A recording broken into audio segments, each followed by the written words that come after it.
welcome back again to my channel. This is Taiwana Vlog. For today's video day, ay share ko sa inyo kung ano-ano nga ba ang ating mga pagdadaanan na adjustment, no? Bilang baguhan sa Hong Kong. Ayan, tips ko sa mga nagbabalak pa lang, nagpaplano ng mga baguhan, as in walang kakilala dito sa Hong Kong or sa ang bansa man, kung ano ba talaga ang buhay bilang OFW. Ano ba yung mga sinasabi nilang on adjustment ka pa lang, magtiis ka muna. So, dapat, kumbaga, kung nagpaplano ka pa lang papunta dito sa Hong Kong or sa ang bansa man, may idea ka na sa ganito. So, aware ka na. So, ito yung sinasabi nilang adjustment.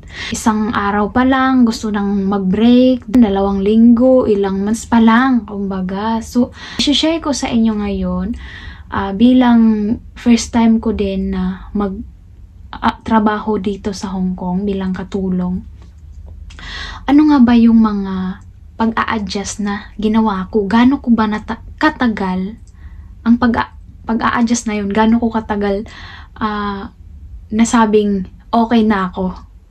I-share ko sa inyo. So, ano nga ba yung mga pag-a-adjust na gagawin natin, na mararanasan natin, na pagdadaanan natin bilang OFW dito sa Hong Kong. So, sa pamumuhay, ang laki talaga ng diferensya, day. Kumbaga, kabaliktaran sa nakasanayan natin dyan sa Pinas kaysa dito sa Hong Kong. So, unang-una, day, nung pagdating ko sa hotel, ayan, ang una kong napansin ay, sabi ko, bakit wala silang panghugas ng ano nito? Walang, yung, di ba, naka-hotel. So, in-expect ko, tulad sa Pinas, yung sa trinabahuan ko kasi na factory dati, social yung CR doon.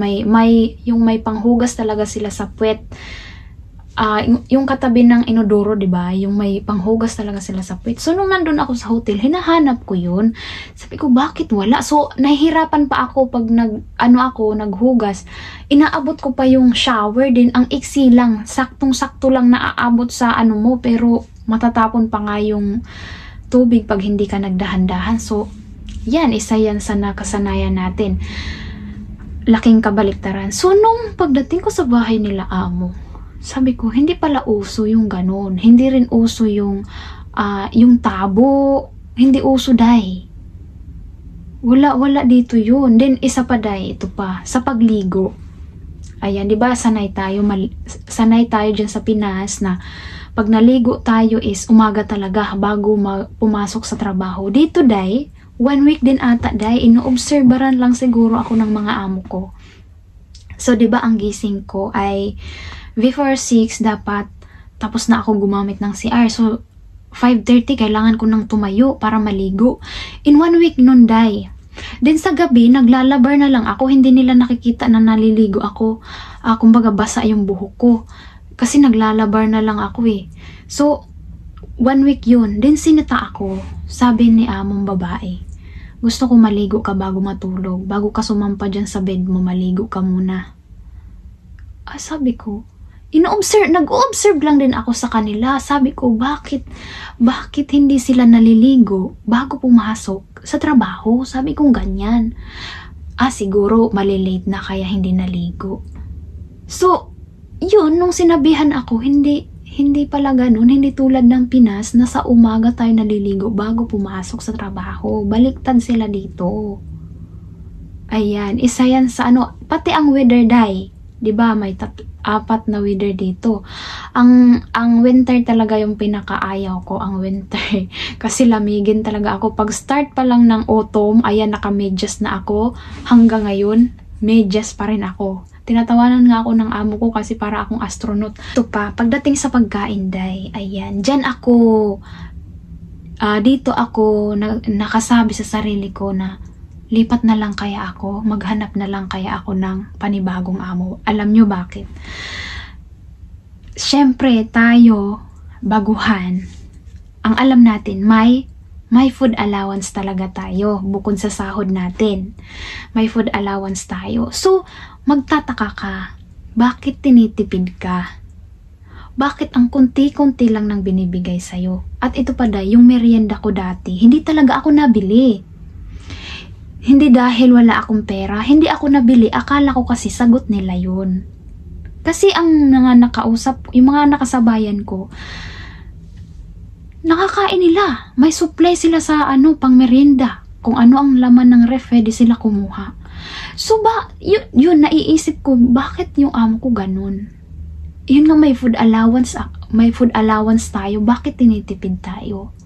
So nung katagalan na-realize ko, ganun pala talaga sila. Kung sa atin, palakihan ng kain, kami nga dati ng mga bata pa kami, naalala ko, pabilisan ng kain para ang mauna makaubos ng kanin, siya yung makakakuha ng dukot. Ganon, di ba? Dito paliitan, pakuntian ng kanin. So, ako noon, iniisip ko, bakit naman ako tinitipid? Biruin mo unang-una kong talaga, sa prutas.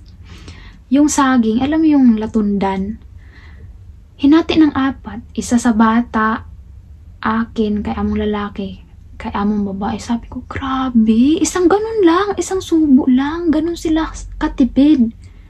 Pero unti-unti yun yung pag-a-adjust. Unti-unti masasabi mo, ay, normal na pala yan dito. Yan, isa yan diyan ako nakaisip dati na, maghanap na lang kaya ako ng panibagong amo. Yung ganyan din, sumabay pa yung dati na nangyari nga doon sa matanda. Yun, kasabay, kasi around 4 months pa lang ako noon nangyari doon sa matanda eh. So, din yun yung ang iniisip ko din about sa pagkain. Hindi talaga nila ako, binibigyan naman nila ako. Siguro, inoobserbaran lang din nila siguro ako na kailangan ko din bumili ng sarili kong merienda. Binibigyan naman nila ako mga isang pack. Alam nyo naman ako, nagugutom ako around 9 to 10. Gutom na ako niyan, kulong-kulo na yung tiyan ko niyan. Alas 3, alas 4, gutom ako niyan. Hindi, ang tinapay din nila yung mga parang fudgy bar sa atin. Isang subo lang din So, 1, 2, 3 ang nauubos ko every kain. So, ang binibigay nilang isang balot, minsan si Lola ang nagbibigay, minsan si among babae. So, pag alam nilang na uubos ko nga kasi agad ilan lang ang laman ng isang balot, 10 sa isang kainan ko. Sa isang araw nakakaubos ako ng 4, ganyan. So, siguro inaantay lang din nila ako na bumili ako ng sarili ko. So, doon ko na-realize na hindi pala libre ang merienda. Depende sa amo. So, pag kino-compare mo yung sitwasyon mo, na naiisip mo na kawawa ka, lalo kang babagsak, lalo kang, ay, suko na ako, yung ganun, din sabay-sabay pa yung mga challenges, yung adjustment din sa trabaho, lalo na't stricto ang amo mo, palasigaw ang amo mo, maiko-compare mo yung sitwasyon mo sa iba, masasabi mo, ayaw ko na, suko na ako, ba't ako nagtitiis dito?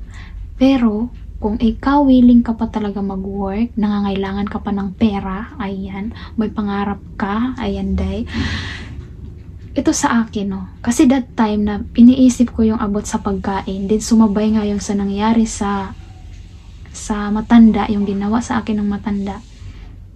Ang daming nag-a-advise sa akin na, kasi yung kaibigan ko, yung naging close ko, share din niya sa mga naging kaibigan niya na isang grupo din sila. So, maraming nung sumama ako sa kanya kasi super stress nga ako, din sumama ako dun. Nagulat ako, alam nila yung kwento ko.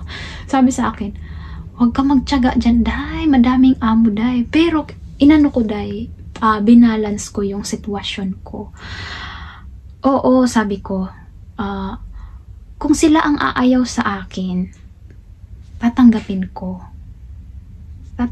ko. Kasi, sila magbabayad pa rin sa akin that time. 'Di ba? Pag sila ang umayaw sa akin, sila ang magbabayad sa akin, hindi ako.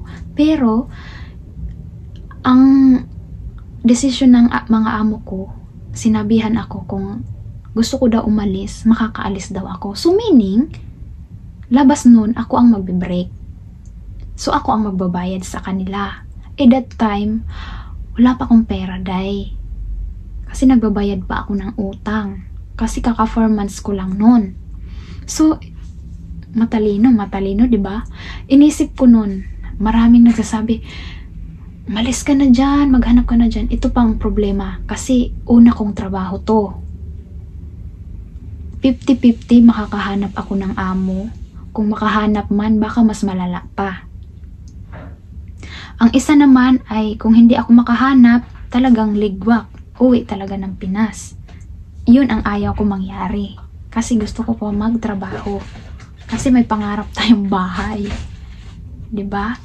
So, dahil ayaw nila akong tanggalin, yun, pinili ko magstay. So, unti-unti naman, day, na kilala na rin siguro nila ako kasi dati yung rice namin, hanggang ngayon naman may takal. Pero, nag-aano talaga ako, day, nagpapasubra ako, day, kasi ako naman yung nagsasandok. Nagpapasubra ako. So, patago lang yun. Pero may CCTV naman kami. Alam kong nakikita naman nila yun. So, one time, day, nahuli ako kasi, yung nasandukan time na hahain ko na yung pagkain. Din yung alaga ko, tumaiming na magpapakarga sa akin, nagpapakarga sa akin. So, yung lulo na yung nagsandok, nagprepare ng pagkain. So, nagulat siya, bakit daw ang dami ng kanin? Para kanino daw? Ay, sabi ko, ay, sobra ba? Sabi ko ganun, pero para sa akin talaga yun. So, katagalan din, day, ayan, unti-unti, nakilala na yung isa't isa. Ako, malakas talaga ako kumain kahit maliit akong babae. So, yung sa rice, pinabayaan na lang nila ako, hindi naman na nila ako sinita. So, pagdating doon sa noodles, nagawan ko din ng paraan na open ko sa amo ko na hindi siya magagalit. So, hindi na niya ako binibilhan ng ganong noodles. 'Di ba? Then, pagdating naman sa paglilinis, day, sa gawain ko sa trabaho ko, wala din naman silang maireklamo kasi kung ano ang utos, ano yung instruction, pinipilit ko talagang magawa. Kung ano yung, kahit marami akong trabaho dyan, kung may inutos pa siya, pipilitin ko talagang gawin yun. So kasi ako, ayaw ko nun na magkaroon sila ng rason na pwede nilang akong i-terminate. Yun ang iniiwasan ko. So paano naman, day, yung mga amo na palasigaw? Tulad ng day, may nabasa akong post na nagrereklamo siya, naglabas siya sa loobin niya kasi yung lola, may isang sitwasyon na galing daw sila sa market, then madami siyang bitbit kabila ang kamay, then ang gusto ng lola, pahawakan yung kamay nung alaga niya. So, sabi niya, paano niya hawakan? Puro nga may bit-bit nga siya, 2 kamay. So, ang mali lang ni kabayan natin kasi inaway niya yung lola. Hindi ikaw ang amo ko, hindi ikaw nakapirma sa kontrata ko. Sinisigawan kasi siya ng lola. So, para sa akin, kayo mga baguhan, kung kayo ang nandun sa sitwasyon na pinipilit kayo ng lola na hawakan yung kamay, puro kayo bit-bit, ano ang magiging reaction nyo? 'Di ba? So, ito, day, ang tips ko sa inyo, priority talaga ang alaga, day, kasi ang alaga hindi napapalitan. Priority talaga yan. Kahit sa interview, dapat lagi mong priority ang bata. Para maiwasan natin yung masigawan, mapagalitan, mabungangaan. Sa tingin ko naman, hindi naman yan magbubunganga kung wala ring ibubunganga sa'yo. I-try mo i-analyze bakit siya nagbubunganga. Anong rason niya bakit nagbubunganga? Baka may mali ka din. Ganyan ako, day, pag napapagalitan ako or nasisita or may kasalanan akong nagawa. One time, tulad nung nahulog yung bibero ng bata, nagpapadidi ako din, nag-aalaga din ako sa malaki. Maharot yung malaki, hinaharot niya yung maliit. Habang pinapadidi ko din, pinapalo niya something, ganyan ba, para madisturbo lang yung pagdidi ng alaga ko maliit. So ngayon, nahulog ang biberon. So nung pagkahulog naman, nakita ko hindi naman tumama yung nipple sa semento. So pinadidi ko lang din ulit. So nakita pala yun ni amo sa camera. Then ito ang maganda sa mga amo ko, bago sila mag-complain about sa pagluto, pag may reklamo sila, ayan, papatapusin muna ng kain. Almost matatapos na ako sa kusina. Ang sabi niya, pag ikaw ba kumakain, nahulog yung kutsara mo, isusubo mo ba ulit? So, nung pagdating pa lang niya, day, ramdam ko na kasi nakasimangot siya.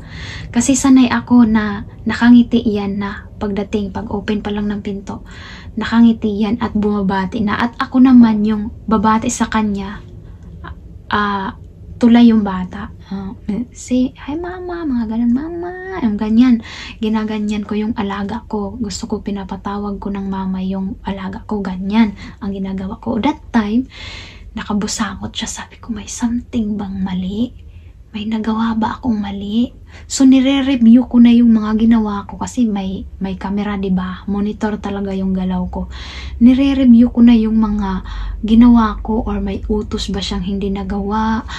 Nire-review ko na yan. So, naisip ko na lang, parang meron. So, nung pagkasabi niya, pag ikaw ba kumain, nanginginig siya dahil shaky. Pag ikaw ba kumain, nahulog ang kutsara mo, isusubo mo ba ulit? So, napatulala na ako. Sabi ko, bakit mo ko nga pala ginawa yun? Wala pala ako sa Pinas. Kasi sa atin, di ba, wala pang 5 minutes, pwede pa kainin, pwede pa isubo. Bakit ko nga pala ginawa yun? Sabi ko, ayan, nanginginig na ako niyan, kinakabahan na ako niyan. Ganyan na ako. So, tahimik ako niyan. Alam mo, nalinis yung that time, nagsasalok ako ng tubig para iinit. Magbuboil ako ng tubig. Nalinis ko yun. Nakuskus ko siya. Di ba maraming puti-puti sa gilid? Nakuskus, nalinis ko yun. Nakatulala muna ako bago ako sumagot. Alam mo yung sagot ko? Sorry, ma'am. So, alam ko na mali ako. Ganun ang ginagawa ko. So, walang argument. Kasi alam mo, merong tao din kasi na hindi nagpapatalo. 'Di ba? Kahit kumbaga konti lang yung katwiran, ipipilit na mahili yung katwiran, ipipilit na tama. Ako naman, para sa ikakatahimik ng lahat, ng sarili ko na din, kasi hindi ako sanay na may kaaway, may ka-argue, may kaganyan, hindi ako sanay. Ako yung lugi kasi hindi yan nawawala sa isip ko. So, ako nagpapakumbaba. Tulad yan, about sa paggamit ng phone. That time na nasabi ko na ayaw niya pala gumamit ako ng phone, siya lang naman yung nagchat-chat that time kasi akala ko, wala kaming telepono nun, so nagchat-chat sa akin. Akala ko okay lang na ilabas yung phone. Pero hindi ko naman siya ginagamit ng nagdudutot ako, nag-aalaga. Nakalabas lang yung phone kasi nagme-messages sa akin eh. So, pag 2 days yun, pag nagme-message siya, nataon naman natulog yung bata, nagigising kasi hindi ko sinilent yung phone para marinig ko kung ano ang sasabihin niya, ano ang message niya. So, nung pangalawa, sinita niya ako pagkagabi. Sabi niya sa akin, huwag kang gumamit ng phone, oras ng trabaho. So, kung ibang helper pa yon, pwede kang mga twiran eh. Ikaw lang naman amo yung kausap ko, kahit i-check mo pa. Pwede ka pa mga twiran nun kung ganun ako. Pero, okay na lang ako. Okay. Maliit na bagay lang naman. Medyo pikon nga ako. Ikaw naman yung kausap ko. Pero, inano ko na lang. Okay na yan. Okay na. Wala na siyang dahilan para magmusgot pa siya. Yung nakabusangot kasi yan. Nakabusangot yan siya. Hindi mo maipinta ang mukha. So, ako bago ko nasabi na nakapag-adjust ako nung nirenew na nila ako. Kasi doon ko na may nakita rin pala silang maganda sa akin kahit hindi ako magaling magluto, hindi ako magaling pagdating sa ng alaga ng bata kasi yung alaga ko nga ayaw sa akin. So, meron pa rin silang nakitang maganda sa akin. Kaya nila ako nirenew, 'di ba? Hindi talaga totally na ayaw nila sa akin. So, doon ako parang kalmado na ako. Kasi dati lagi ko iniisip, pag kunting mali ko, baka ma-terminate na ako, ayaw ko umuwi ng Pinas. Ganyan ang isip ko, napakanega. Pero, ang sabi ko nga sa inyo, itry nyo lagi ang best nyo. Itry nyo lagi. So, ang mga pride natin, mga Friday natin, iiwan natin sa Pinas yan. Kasi, pag dala-dala mo yan dito, walang mangyayari. 'Di ba?